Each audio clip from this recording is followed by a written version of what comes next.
Hey, welcome to Tabletop Skirmish Games. I'm Lee, and in this video I'll show you how I painted Wollop Da Skull from HEDKRAKKA'S Mad Mob.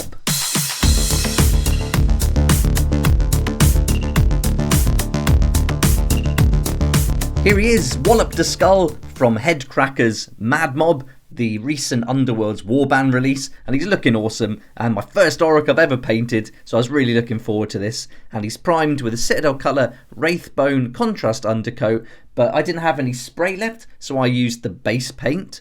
And we'll mostly be using contrast paints in this video, and here are the contrast colours we used, and then here are the base paints.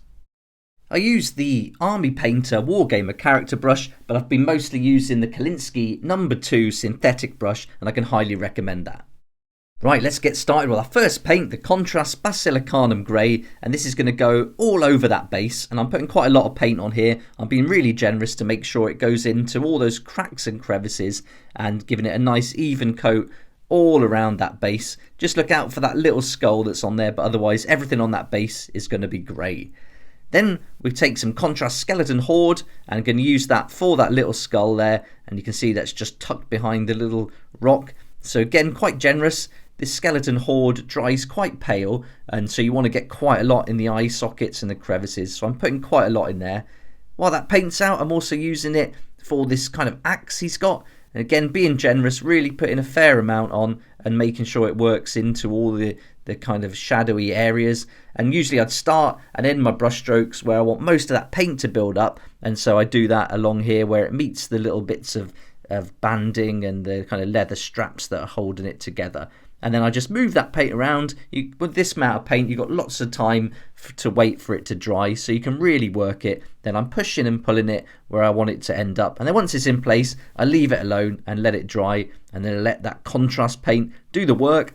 I forgot about this little bit of stone here, so I went back to the BASILICANUM Grey for that.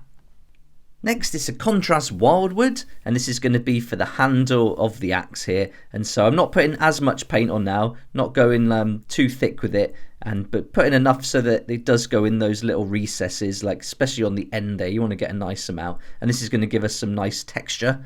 Then it's contrast Shysih purple, and I'm going to use this for the tongue. This is the darkest of the purple colours, and it's a real rich, deep purple, and so I want that tongue to be really purple in there, so I'm getting in. Pretty difficult to get around the teeth, but we're getting there. And then with the next paint, it's contrast Volupus Pink. This is my favourite colour. I like this, or one of my favourite colours. There's some really nice contrast colours, but this is going to be perfect for all these scales that he's wearing. And I really wanted it to be bright and vibrant, and I felt that the Volupus Pink was great for that. And so I'm being quite generous here. I've gone to the Kolinsky No. 2 brush. That holds a bit more paint than the Army Painter brush, and I'm really pushing it into those recesses, and I'm going to let the contrast paint do the work here. I'm not going to highlight it or anything later on, just one coat, and then being really careful along the edges so it's nice and neat. We'll go through some tidying up stages as we paint the model, but I still take my time, go quite slow, and just try and get it as neat as I can,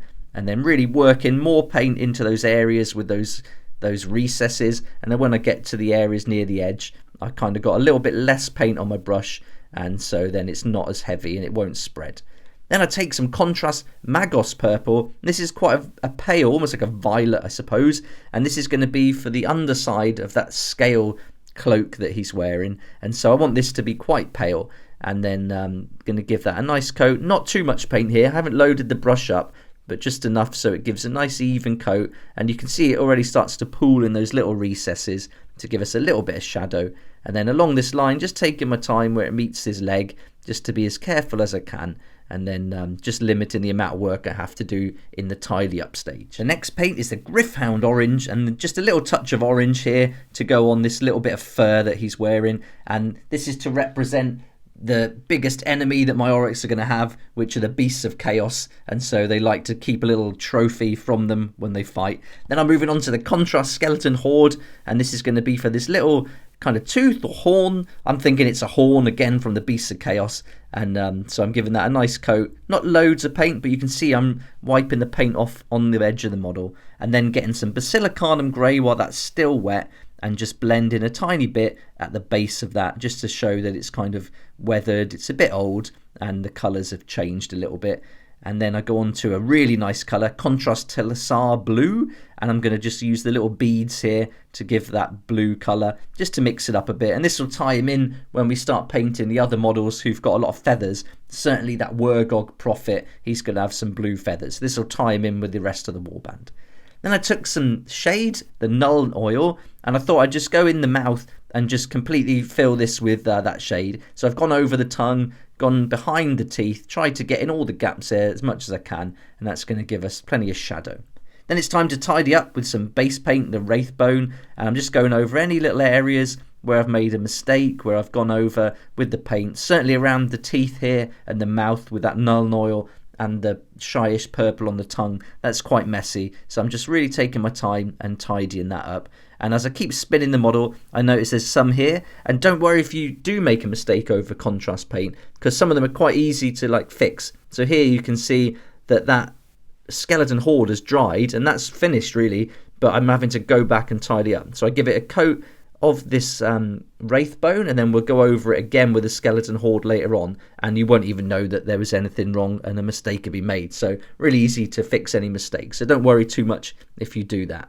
Then I go over all the little straps there, and then just really spinning the model and making sure I find any areas I've made a mistake. And it's back to some skeleton horde, and once that Wraithbone's completely dry, I'll just touch it up. So I put a little bit on first, not too much, just to get an idea of how much I'm going to need. Then back to the paint pot, bit more paint on the brush, and I start smoothing it in, and I go over some of the areas I've already painted as well, just in those recesses a little bit more, and then you'll never know that a mistake was made there. So that's all fixed.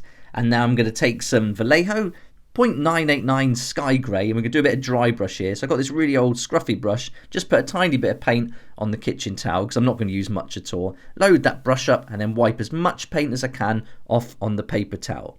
I've got some makeup brushes which are much better, but I just chose a small brush here just to use. But I should have used the other better brushes really, because I went a little bit heavy here, as you can see, and too much paint came off on this rock. But we can fix that, and so don't worry if you do this. This can happen with dry brushing if you're not careful, and I wasn't careful. So yeah, we can fix it though in a little while. But just I keep going, and at first should be really gentle with how much I put on, so I know how much is left on the brush, and then get a bit more confident with the strokes once I know how much paint is going to come off. And you can see here I'm being a bit rougher now, making sure I cover it. But let's make sure we go back and cover up that mistake. So I'll take some of that Contrast Basilicanum Grey again, and I'm just going to go over those areas where I put too much on, but I'm trying to leave the edge to have that highlight still. So you can still see that highlight coming through, but I'm just tidying that up, and then this will cover that up completely. So again, if you do make a little mistake, don't worry, these contrast paints are quite forgiving. And there you can see, just finishing that little bit there,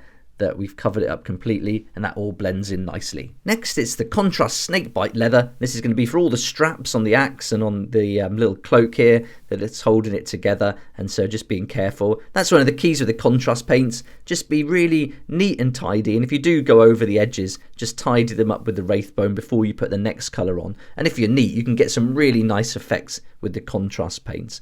And then it's just getting a balance between how much you put on your brush. So if there's an area with lots of recesses, you use more paint. If there's an area like this where it's just like a strap, then use a little bit less. So just getting used to it. And then also the colours as well, just kind of figuring out which ones are darker, which ones are lighter, and kind of the effect they're going to have on the model. And then once you've done a few models with the different colours, it doesn't take long to pick it all up.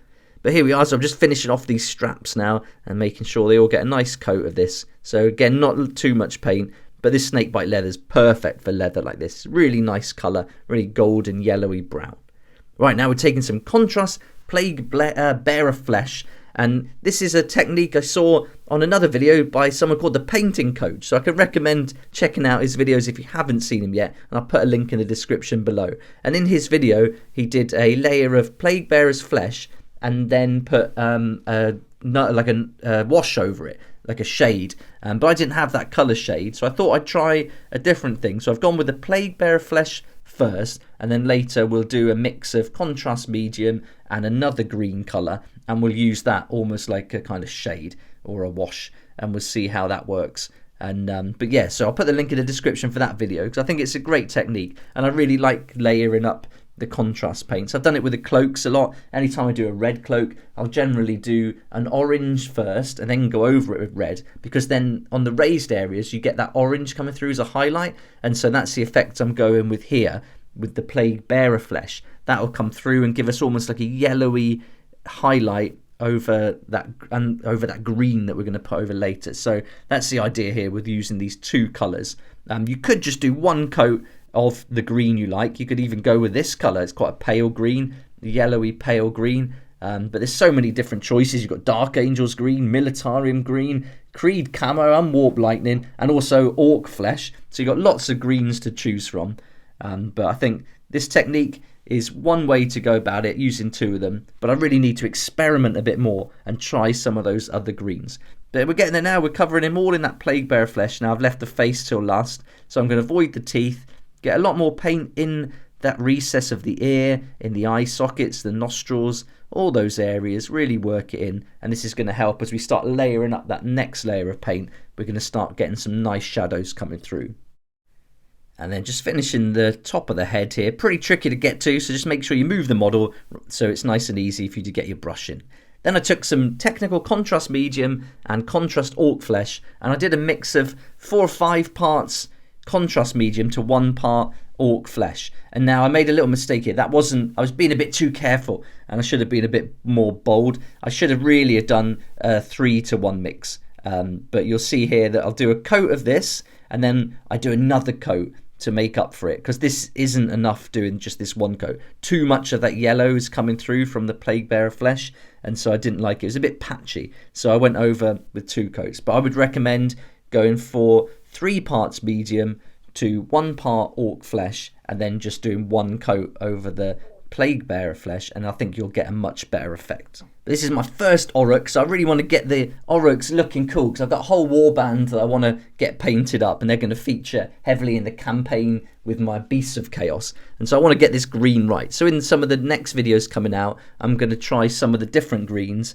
I'm going to try this effect again, but with a Creed camo paint over the top instead of this one, and then I might also try Militarium green that I've seen someone do, which look quite cool. But there we go, so you can see what this looks like with the Plague Bearer flesh and then the orc flesh over the top. But I really wanted to do one more coat, because it just looked a little bit patchy here on the shoulder. There's a little bit too much, and so I'm going over it again. But ideally we just want to do this once, so making that mix of medium to paint a 3-to-1 instead of what I did, like a 5-to-1, would be a lot better. So here we go, I'm just going to give it one more coat now. That's going to deepen those recesses and hopefully make it a little bit less patchy.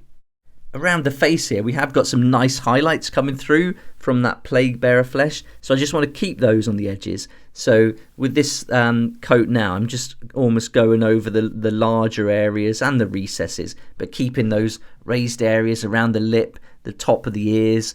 You can see here on the top of the jaw, you got a real nice highlight. So I want to keep that, so I'm just being very careful there. Next, we're going to take some Skeleton Horde contrast again, and this is going to be for the teeth. And so just give it a real light coat now. This is like hardly any paint going on at all, really. We certainly don't want to put as much as we did on that axe, so just a little bit, just to kind of dirty those teeth up. He hasn't washed them, brushed them ever, so they're going to be a bit grim, so we want to kind of brown them up a little bit. Then it's time for that contrast Volupus Pink again, and this is for the scar over his eye. And so I've been really careful with the amount of paint I've got on my brush, almost like a felt tip pen now, and I'm just running the very tip of that brush in the scar, and then a couple of runs, and that's enough to give it a nice bit of colour. Then this great colour, Terradon Turquoise, going to give him a little manicure now, so I'm just going to pick out the nails and give it a nice coat over those nails. You could use black if you wanted to, but I like this colour. I think it ties in the blue and the beads, the green of the flesh, and it makes a lot of sense. So I really like this as a colour. And he hasn't got too many nails that we can see here on the grip, so just pick out the ones you can see. Then it's time to do some eyes with a base Mephiston Red, and I don't normally paint eyes, but I felt like he needed it. So I got a little dot on the tip of a very small brush. I was pretty nervous doing this, but I put 1 dot, and I didn't play around with it. Wherever that dot went, that's where it was going to stay. And just took my time, took a deep breath, breathed out, then applied the dot of paint on the eye. And I was pretty happy with it. I think they could be a little bit better, but I wanted him to have some red eyes, so I'm really happy. Okay, now time for some base Wraithbone, and here he's got 2 little teeth like pierced through his leg. So I'm just going to take that green away and give it a coat of the Wraithbone base paint, and then we'll go over that in a second with the skeleton horde, so it ties in with the other horns and teeth that he wears. So just being very careful here, because there's a little bit of skin that goes over it, so I want to leave that exposed. And again, that Plaguebearer flesh has come through and given that raised skin a little highlight too. So that technique definitely works, and I really like it. It's just getting the right green colour and the right mix with medium, I think. So once we've done that, we're going to take that skeleton horde contrast paint again, and then just go over those little horns. And so I'm trying to get more paint where it meets the skin and in the little recess there. So just push and pull that paint around again. Don't flood the brush too much, don't put too much paint on, but just enough to get those recesses standing out. Then it's time for Abaddon black for a base paint. I get some blue tack, pop it on the end of my chunky vegan makeup brush, and then I can put the base on that blue tack, and then that's going to act as a nice little turntable. So when we paint the base, it's really easy. And then I just get my army painter brush and give this one nice thick coat of black paint all the way around, taking my time here. This is the finishing touch, and you've got to paint the rim of the base for sure. And going with black here, and then just going to give that one coat, and then we'll all be finished. And here it is, Wollop Da Skull from HEDKRAKKA'S Mad Mob, all painted with mostly contrast paints to a tabletop ready standard. I was pretty happy with how he turned out. That Volupus Pink's a stunning colour, and I really like the effect that's had on those scales. Also like the bone look on his axe, that's really cool. And the way that Plaguebearer flesh is coming through the skin, that's really a nice effect to get some highlights. But I think just messing up that medium mix with that paint, with the Ork flesh, I could have done that a lot better. So on the others, I'm going to look at these other greens and just experiment a little bit and see if I can get that balance right. So look out for those videos coming soon where I paint all the other members of HEDKRAKKA'S Mad Mob. And in the description below, I make sure to put all the paints I used in this video, and there'll be links to Element Games, and there'll be affiliate links, but it won't cost you anything extra if you buy there. In fact, you can save up to 20% on all your game products with those links, and for every sale made through there, I get a small commission, and that's going to help me do loads more videos like this and develop the channel, and I really appreciate that support, so thanks so much. If you like this kind of content and would like to support the channel, then please check out my Patreon page, and thanks to everyone who's joined so far. It's really awesome. We hang out on Discord, talk about the hobby, share ideas and help each other out, and you'll get some perks there that you're not going to find anywhere else. So I'll put a link in the description, and it'll be great to see you there. I hope you enjoyed the video, and if you've got any feedback or comments, then please add them down below. It'd be great to hear from you. And also, if you've got any tips on which green you think works better for the ORRUKS, then please add that in the comments too. That'd be awesome. But thanks so much for watching. Please like if you like it, subscribe for more videos like this, and don't forget to hit the notification bell to join me next time on Tabletop Skirmish Games.